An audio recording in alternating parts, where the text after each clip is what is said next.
муассисаи давлатии коллеҷи фарҳанги ҷумҳуриявӣ ба номи Партов Буйдоқов бо мақсади рушду инкишоф ёфтани раванди таълиму тарбия ва омода намудани мутахассисони соҳаи фарҳанг қабули доуталабонро барои соли хониши 2024-2025 эълон менамояд.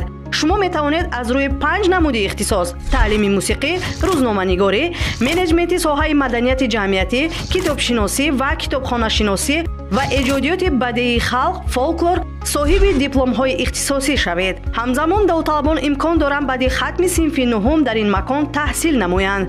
дар муассиса симхонаҳои барҳаво бо таҷҳизоти замони муосир, хобгоҳ барои донишҷӯён, варзишгоҳ ва дигар имкониятҳои таҳсил фароҳам оварда шудааст. нишони мо: шаҳраки Сомониёни ноҳияи Рӯдакӣ, кӯчаи Бӯстон 55. телефон барои тамос 552 555 538.